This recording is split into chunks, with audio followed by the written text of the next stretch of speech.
Quand on parle de venir étudier en France ou plus largement à l'étranger, on te montre souvent une seule version de l'histoire. La version où tout va bien, où tu réussis, où tu souris sur les photos, mais on parle très peu de ce que tu ressens quand tu es toute seule, loin de ta famille, loin de ton pays, loin de tout ce qui te rassurait avant. On ne te parle pas de cette fatigue mentale, de cette pression de réussir, de cette culpabilité silencieuse que tu portes sans même t'en rendre compte. Et pourtant, c'est ça la vraie réalité des choses que nous vivons ici à l'étranger. Aujourd'hui, j'ai envie de te parler sans filtre, pas pour me plaindre de ma situation actuelle, ni pour te décourager de venir ici, mais pour te dire les choses simplement et honnêtement. Parce que si toi aussi tu rêves d'étudier à l'étranger ou si tu es déjà là, tu mérites de savoir ce qui t'attend réellement. Bonjour à tous, je suis Manueli, je suis une étudiante malgache en France.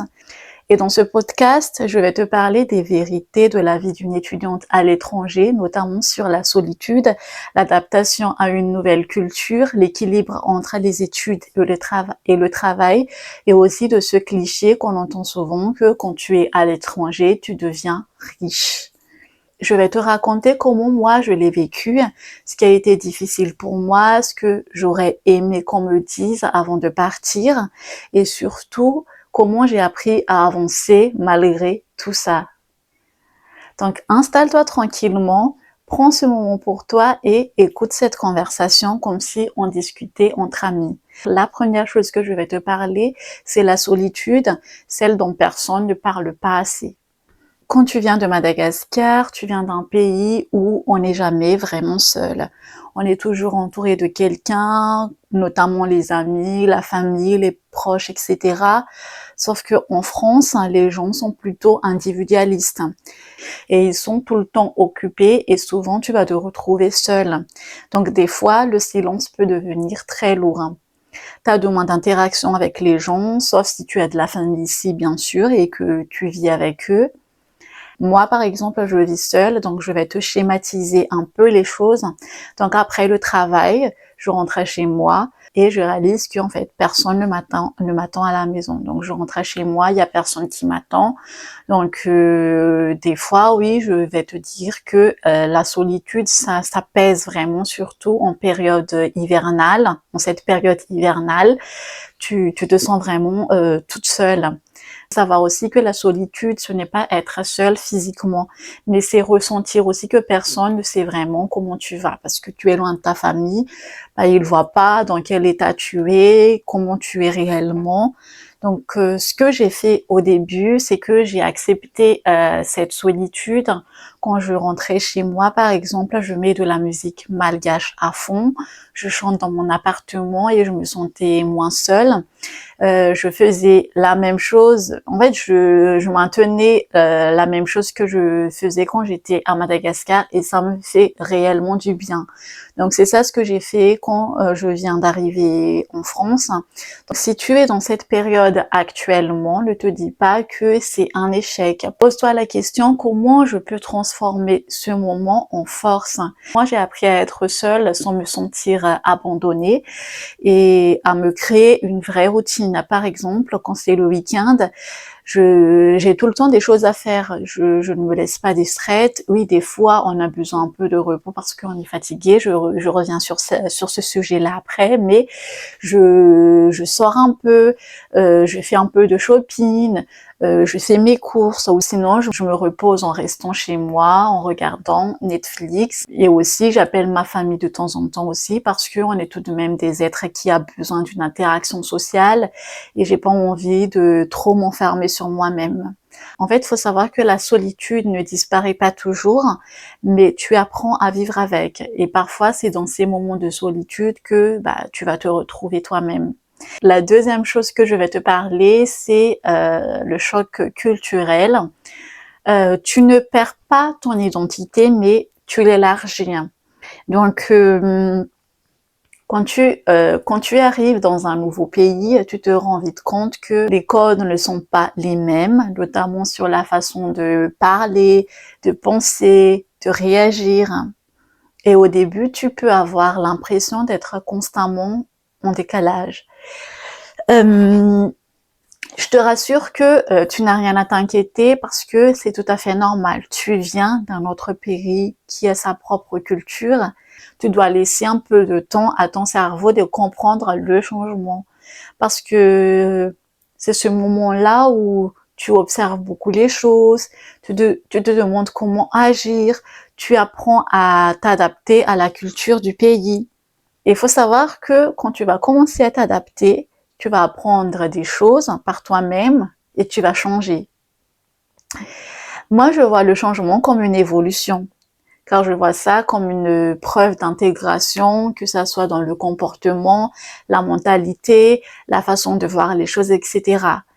Je te dis ça parce que il y a quelque chose de très dur à vivre. Quand tu commences à évoluer, à voir les choses différemment, à réfléchir autrement, quand tu arrives à cette étape de changement, d'adaptation, les gens ne vont pas forcément comprendre, les gens qui t'ont connu avant. Je vais être très claire sur un point, s'adapter ne veut pas dire renier ses origines. Évoluer ne veut pas dire que tu n'aimes plus ton pays. Changer de regard ne veut pas dire que tu trahis là où tu viens. Il y a quelque chose de très dur à vivre dans ce que je vais te dire. Quand tu commences à évoluer, à voir les choses différemment, à réfléchir autrement, certaines personnes peuvent le mal prendre. Et je t'assure que ce n'est pas toi le problème. Sache juste une chose, que on vit pour évoluer, pour voir d'autres horizons. Les gens qui t'ont connu avant ce changement vont avoir du mal à accepter cette évolution que tu as fait. D'accord?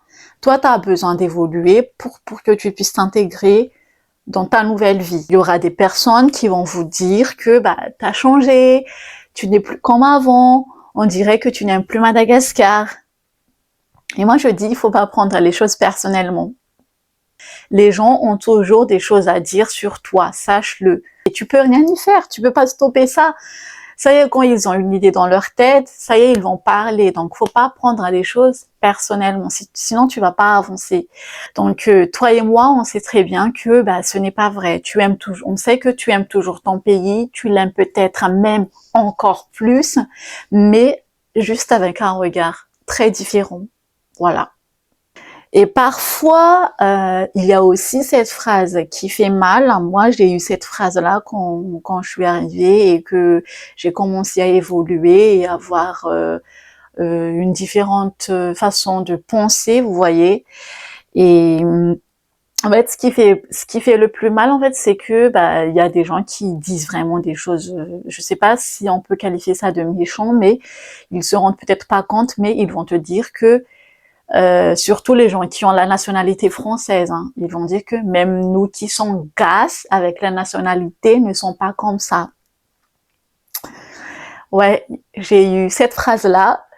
Et en fait, moi, je trouve que c'est vraiment dommage de penser de cette façon-là parce que, en fait, j'ai l'impression que tu n'acceptes pas l'autre personne qui est en face. Si toi, tu es tel que tu es, ok, il n'y a pas de souci, mais ne juge pas les autres. Moi, je trouve ça vraiment dommage parce que l'évolution ne devrait jamais devenir une compétition d'identité.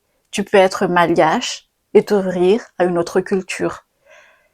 Tu peux respecter la France sans renier Madagascar. Ton identité n'est pas un vêtement que tu enlèves quand tu changes de pays. Je trouve que l'identité, c'est plutôt comme un sac à dos, en fait. Tu gardes ce que tu es réellement et tu ajoutes juste de nouvelles choses. Donc, à partir de maintenant, si tu es étudiant en France et qu'on te dit souvent que tu as changé, etc., parce que les gens, des fois, ils sont pas en mesure de comprendre ce changement-là. Ils vont te dire des phrases qui vont peut-être te faire mal, donc ne le prends pas personnellement. Écoute juste ce qu'ils ont à dire et trace ta route, trace ton chemin. Voilà. Ne prends pas les choses à cœur, sinon tu vas pas avancer aussi. Si tu évolues, si tu changes de point de vue, si tu grandis, ça ne veut pas dire que tu renies ton pays et tes origines. On a tous le droit de changer et d'évoluer dans la vie, je pense. Et je pense que ça aussi, c'est une preuve que tu réfléchis et que tu apprends de toi-même et que tu sais t'adapter. Et moi, je trouve que c'est un parcours qui est intéressant. Tu viens d'un autre pays et tu t'adaptes dans un nouveau pays. Moi, je trouve ça très bien, quoi. La troisième chose que je vais te parler, c'est cette fatigue qu'on cache très bien. C'est l'équilibre entre les études et le travail. On te dit souvent que les étudiants à l'étranger, ils profitent. Et on va clarifier cela aujourd'hui, parce que ce n'est pas vrai. Pour les étudiants qui sont là, je vous invite à témoigner. On sait parfaitement que, certes, on profite, mais ce n'est pas tout beau, tout rose. Ce n'est pas le monde de bisounours. Ce qu'ils ne savent pas, en fait, c'est que tu cours tout le temps entre les cours, le travail, les dossiers à rendre à la préfecture. Ce que les autres, ils savent pas quand on est dans un autre pays, c'est que tu deviens ton propre parent, ton propre soutien émotionnel et ton propre filet de sécurité. Moi, j'ai compris que l'épuisement n'est pas une médaille, tu vois. Tu n'as rien à prouver à personne et rien ne vaut ta santé mentale et ta santé physique. Donc, quand tu es fatigué, il faut savoir dire stop. Tu te reposes, tu fais des choses qui te plaisent. Si t'as pas envie de parler avec des gens, t'as le droit et tu n'as pas à te justifier. Voilà. On a tous besoin de se ressourcer pour aller mieux. Et on sait très bien que être étudiant en France ou à l'étranger, c'est fatigant. Moi, j'ai appris à me reposer sans me culpabiliser. Le week-end, quand je travaille pas, je fais des choses qui me plaisent. Par exemple, je vais aller au restaurant, je vais aller au cinéma. Ou sinon, je reste tout simplement dans mon lit toute la journée si c'est nécessaire. Le quatrième point, c'est que quand tu es à l'étranger, donc tu es riche. Ça, je trouve que c'est le plus gros mensonge de l'histoire. Et en plus, c'est sûrement le cliché le plus lourd à porter.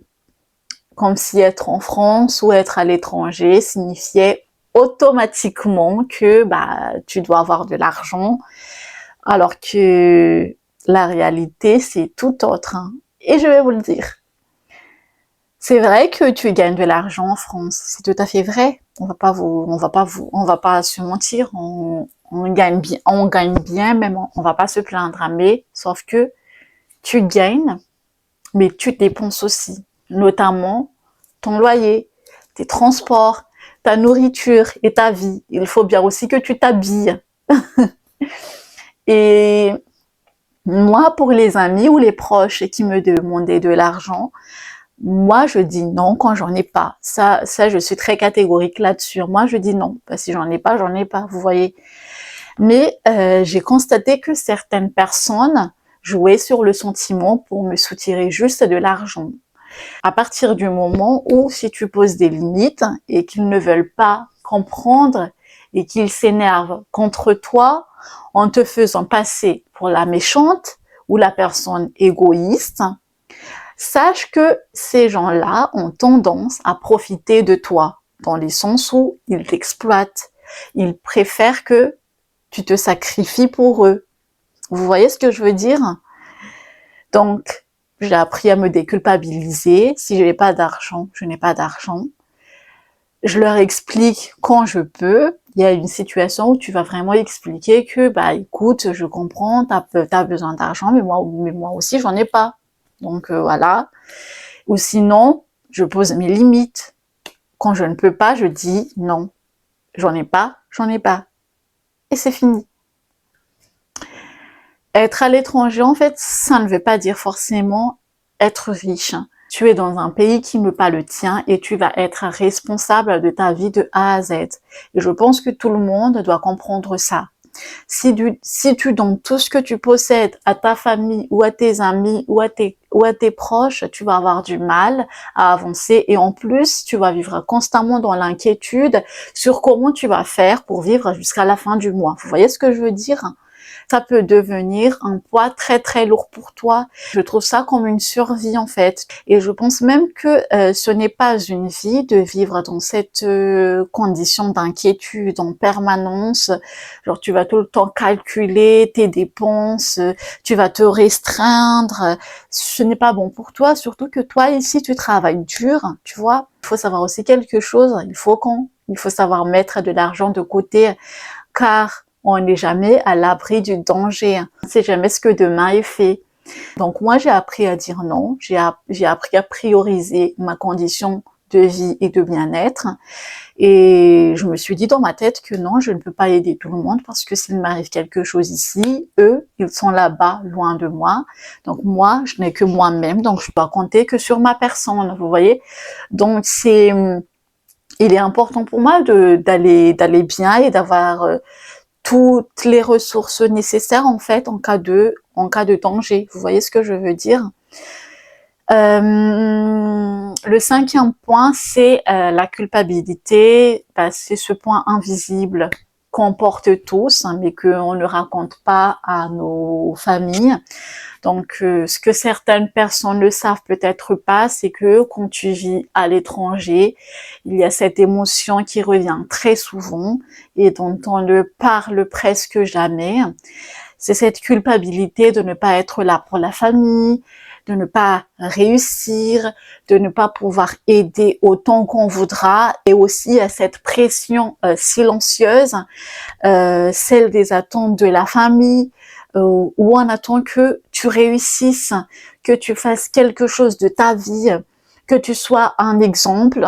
Vous voyez, parfois on te compare, regarde, lui il a déjà fait ci, elle aide sa famille, etc. et j'en passe. Et en fait, les gens, en fait, ils se rendent pas compte que leurs mots peuvent être durs et même méchants. Et là, sans te rendre compte, tu vas commencer à absorber leur discours et tu commences à te comparer toi-même, à douter de toi, à te sentir en retard, à te demander si tu fais assez. Et laisse-moi te dire quelque chose.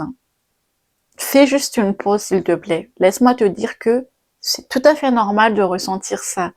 Parce que tu portes en fait non seulement ton rêve, mais aussi les espoirs des autres, l'espoir de tes parents, de ta famille. Vous voyez? Donc, ce qu'il faut faire maintenant, c'est apprendre à gérer cette pression de manière saine pour que ça ne te détruise pas. La première chose que j'ai comprise, moi, c'est que leur attente ne définit pas mon rythme, tout simplement. Chacun a son temps, chacun a son parcours. Et sachez les amis que la comparaison, c'est le voleur de la joie. La deuxième chose que j'ai faite, c'est que j'ai arrêté de me justifier tout simplement. Je n'ai pas expliqué pourquoi je ne suis pas encore là où ils m'imaginent. Je fais de mon mieux avec ce que j'ai, là où je suis, et surtout, j'ai appris à me poser cette question. Est-ce que je vis pour répondre aux attentes des autres ou pour construire une vie qui me ressemble à moi? Sache que tu n'es pas en retard et tu n'es pas insuffisante. Tu es exactement là où tu dois être. Et il faut savoir aussi que la réussite n'est pas une course. Elle ne se compare même pas. Si tu es encore là à mes côtés, je te remercie beaucoup. Ça veut dire que ce que j'ai partagé, ça t'a peut-être parlé ou ça t'a fait peut-être réfléchir. Je n'ai pas fait ce podcast parce que j'ai toutes les réponses ou j'ai raison dans ce que j'ai dit. Je ne cherche pas non plus à avoir raison. Je l'ai fait parce que j'ai moi aussi traversé des moments de doute, de solitude, de fatigue mentale et parfois même j'aurais juste aimé qu'on me dise que écoute Manuélie, tout va bien se passer, ne t'inquiète pas, tu n'es pas toute seule, vous voyez. Et quand on est loin de la famille, ça peut être très très dur. Donc si tu es étudiant à l'étranger ou si tu rêves d'étudier à l'étranger, j'espère que ce que je t'ai partagé aujourd'hui t'aura apporté un peu de clarté. Comme j'ai dit tout à l'heure, je n'ai pas toutes les réponses et Chacun a ses expériences aussi. Moi, je viens de te partager mes expériences et quelques solutions pour t'aider. Ce sont des outils que j'ai utilisés pour me sentir bien. Donc, si tu t'es senti que je t'ai apporté un peu de clarté ou au moins le sentiment que tu n'es pas toute seule, je débute tout juste dans ce podcast. Donc, je ne sais pas encore où est-ce que ça va me mener, mais j'ai envie de continuer parce que j'aime ça, à créer ces espaces où il y a des discussions sincères, où on peut parler de choses vraies, sans filtre, sans masque. Donc, si cette vidéo t'a touché, je t'invite à liker, à t'abonner et à partager également. Ça va me faire plaisir et sache que ton soutien compte énormément pour moi. Ça me motive énormément à continuer et n'hésite pas non plus à me dire en commentaire ce que toi tu vis ou les sujets dont tu aimerais qu'on parle sur ma prochaine vidéo. Je te remercie énormément de m'avoir écouté jusqu'au bout. Prends bien soin de toi et on se retrouve très vite pour la suite. Bisous!